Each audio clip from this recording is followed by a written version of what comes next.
Très bien, les amis. Ici Harris Sultan. Hier, Tommy Robinson est passé au tribunal non pas pour défendre son pays, ni pour défendre son identité culturelle ou historique, ni pour être un patriote. Mais il a comparu devant le tribunal pour des accusations de terrorisme. Oui, vous avez bien entendu. Tommy Robinson, qui a consacré sa vie à combattre l'islam, l'islamisme, l'islam radical, les terroristes musulmans. Ce gars-là est accusé de terrorisme. On dirait qu'il tente tout contre lui, espérant qu'une chose fonctionne. Laissez-moi maintenant vous donner un peu de contexte. Parce qu'au moment où cela se passait, je suivais ça de très près car j'étais en Angleterre à cette époque.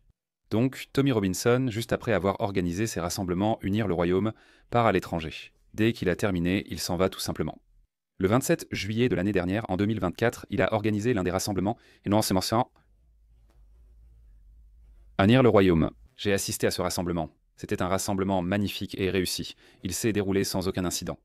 Peu après, dans les 2 jours suivants, le massacre de Southport a eu lieu. Dès qu'il organise un rassemblement, Tommy Robinson quitte simplement le pays. Comme je l'ai dit. Il part juste pour se détendre, se relaxer, peu importe. Donc il devait aller en Espagne, ou peu importe où il était censé aller, ce qui était prévu à l'avance, déjà réservé. Les manifestations à Southport se transformaient en émeutes. D'ailleurs, Tommy Robinson disait constamment au public « Ne faites rien de stupide, ne vous couvrez pas le visage, ne faites pas d'émeutes, parce que vous tombez dans un piège. Vous allez gâcher votre vie, blablabla. Bla bla. » Tommy Robinson appelait sans cesse à la prudence. Alors que les manifestations de Southport tournaient à l'émeute, Tommy Robinson quittait l'Angleterre. Et au contrôle des passeports ou à la police fédérale, quel que soit l'équivalent de la police fédérale en Grande-Bretagne.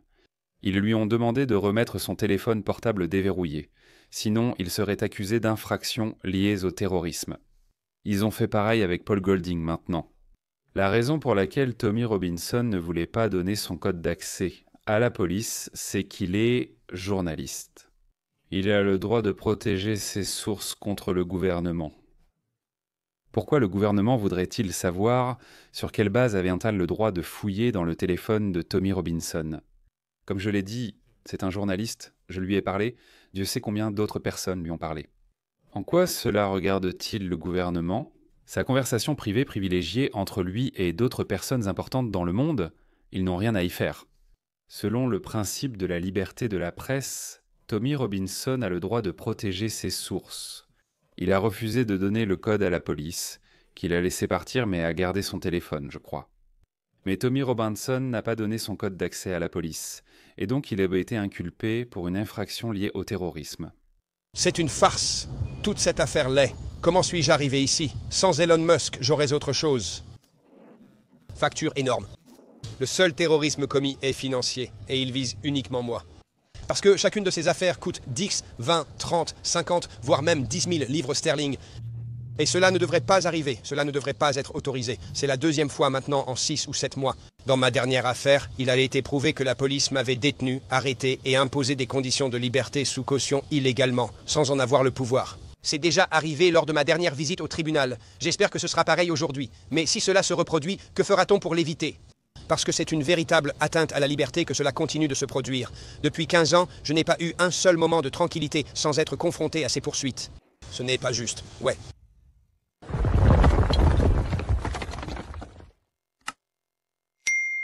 Donc il est allé au tribunal, il se sent vraiment confiant.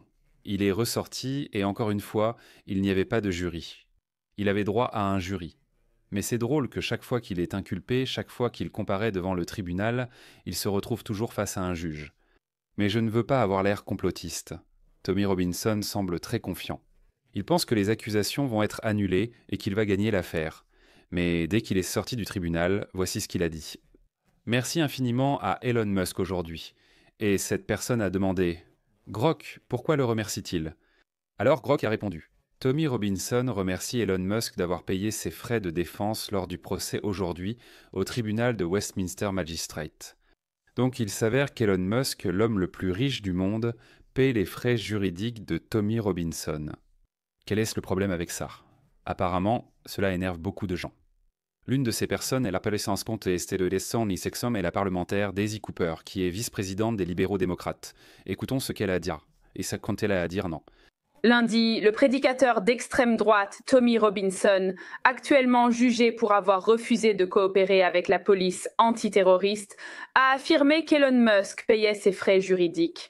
Il est scandaleux qu'un homme qui a autant de contrôle sur ce que les gens lisent en ligne chaque jour puisse financer quelqu'un qui propage l'extrémisme d'extrême droite dans nos rues.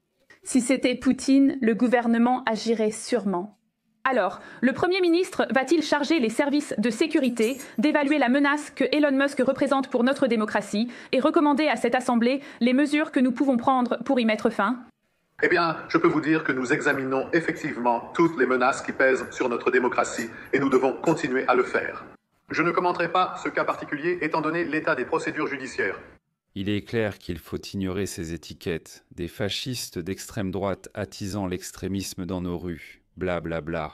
Je crois que plus personne ne s'en préoccupe. Et toi? Moi? Non. En fait, si on t'accuse d'être d'extrême droite ou fasciste, ça veut dire que tu fais quelque chose de bien. Parce que tous ces idiots sont devenus totalement incapables de convaincre le public avec leurs arguments, totalement incapables. Mais as-tu remarqué comment elle dit, pour avoir prétendument refusé d'obéir à la police antiterroriste? Quel était le problème? L'ont-ils vu parler à des gens louches qui prévoyaient de faire exploser quelque chose? A-t-il parlé avec une personne persona non grata? Qu'est-ce que c'était? Sur quelle base avait-il le droit de lui demander de remettre son téléphone déverrouillé? Il n'avait absolument aucun fondement. Et la seule chose que ça montre, c'est qu'il voulait regarder dans son téléphone et voir avec qui il parlait. Maintenant, Tommy Robinson n'est pas une personne ordinaire. D'accord, si je n'étais pas active sur les réseaux sociaux et ne parlais pas à toutes sortes de gens, je remettrais mon téléphone. Je me suis dit, d'accord, voilà, je n'ai rien à cacher. Mais laissez-moi vous dire, Tommy Robinson est bien plus important que moi. Mais moi, en tant que petit militant, j'ai parlé avec des politiciens pakistanais, des militants, des universitaires, moi, pas seulement pakistanais, mais des gens du monde entier qui ont dit cela. Ils apprécient mon travail, mais ne peuvent pas me soutenir publiquement car leur vie serait en danger. Beaucoup d'influenceurs pakistanais disent en fait cela parce qu'ils sont vraiment préoccupés par leur sécurité s'ils montraient le moindre soutien envers moi. Alors pourquoi devrais-je mettre en danger la sécurité de toutes ces personnes qui m'ont confié leurs informations? Juste parce que Kiastama ou le gouvernement britannique veut fouiner. Pourquoi? C'est contraire à l'éthique. Il n'avait aucune raison ni aucun motif de fouiller dans le téléphone de Tommy Robinson. Bref, ce n'est pas là que ça s'est arrêté. Regardez ça. ça. Cette vidéo a été vue par 1 million de personnes. Et croyez-moi, elles n'ont aucun soutien. Vraiment aucun soutien. Tommy Robinson a réagi. L'État du Royaume-Uni et les Lib Dems utilisent de les questions au Premier ministre pour me traiter d'extrémiste raciste et prêcheur de haine. Ne pourraient-ils pas au moins moderniser leur vocabulaire ? Comme Tommy Robinson est raciste, regardez les gens autour de lui. La majorité des gens près de lui ne sont pas blancs, sauf Jonathan Wong, toujours à ses côtés. Il s'occupe de ses podcasts, de ses médias, de tout pour lui. Regardez-le, Jonathan Wong. Des gens comme Abiy Amini, des gens comme moi. Il y a tellement de personnes qui ne sont pas blanches. Et il n'a que du respect et de l'admiration pour des gens comme nous. Et pourtant, il continue de le traiter de raciste, de prêcheur de haine. Et je pense que c'est pour ça que ce discours ne fonctionne tout simplement pas. Ça ne marche pas. Les gens le voient en... Attends une seconde. Hitler était un raciste. Oui, c'était un fasciste. Il était d'extrême droite et il était raciste. Sa politique économique était de gauche. Mais passons. Était-il entouré de noirs, de personnes de couleur ou de juifs? Non, il était entouré d'Allemands ariens. Maintenant, ça a du sens. D'accord, il était raciste. Il a tué 6 millions de juifs. D'accord, très bien, ça a du sens. Mais il lance ces étiquettes qui conviennent à Adolf Hitler. Il lance ces étiquettes à Tommy Robinson. Bref, donc Tommy Robinson a dit ceci. Quel sale enfoiré dégoûtant, ce menteur autoritaire et censeur qui se fait passer pour un démocrate libéral. Ces gens ne sont pas libéraux.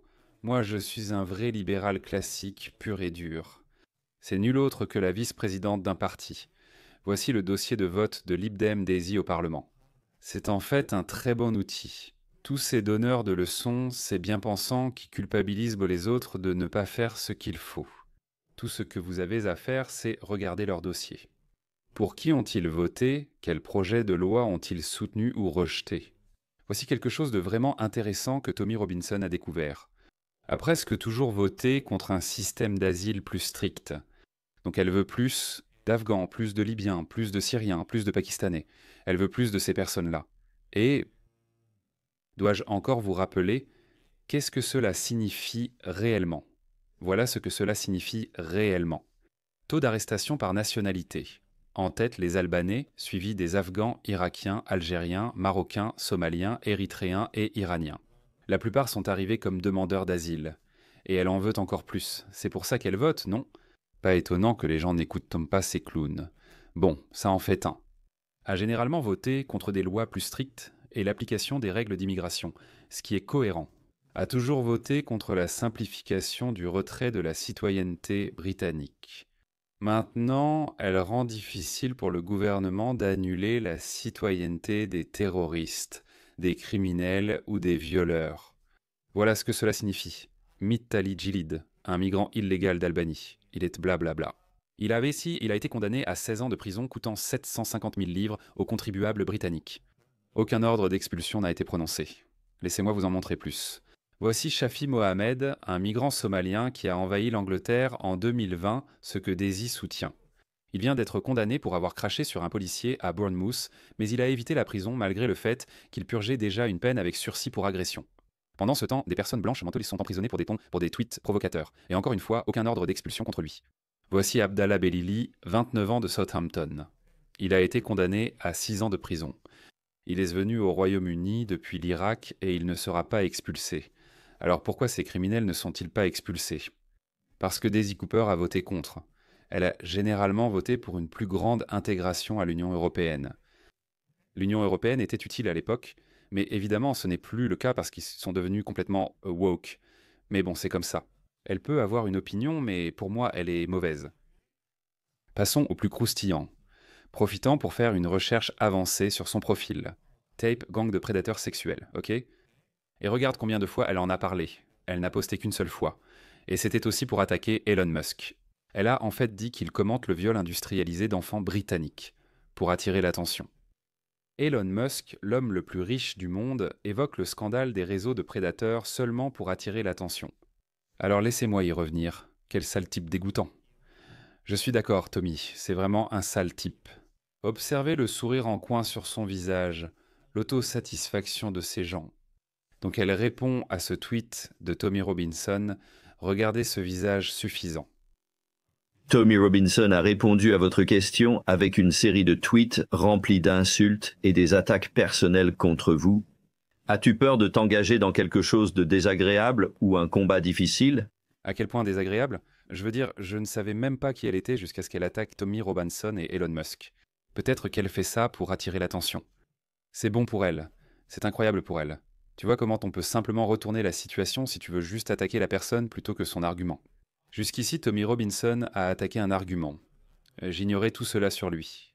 Quel était son historique de vote? Quel type de projet de loi elle avait soutenu auparavant? Je ne savais rien de tout cela. Maintenant, elle a été mise en avant à cause de son attaque contre Tommy Robinson.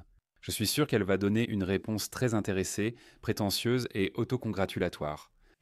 Écoutez, j'ai défendu mes valeurs aujourd'hui. Je déteste voir le racisme et les extrémistes d'extrême droite provoquer de la violence dans notre société. Donc jusqu'à présent, la même vieille accusation usée, essayée et échouée, racisme et extrémisme d'extrême droite. C'est tout. Nous avons déjà établi que Tommy n'est rien de tout cela. Et ce sont des choses pour lesquelles je voulais prendre la parole. J'ai été élue pour cela, élue sur cette plateforme. Je suis encouragée par les messages de soutien reçus de députés de tous partis et de différentes personnes.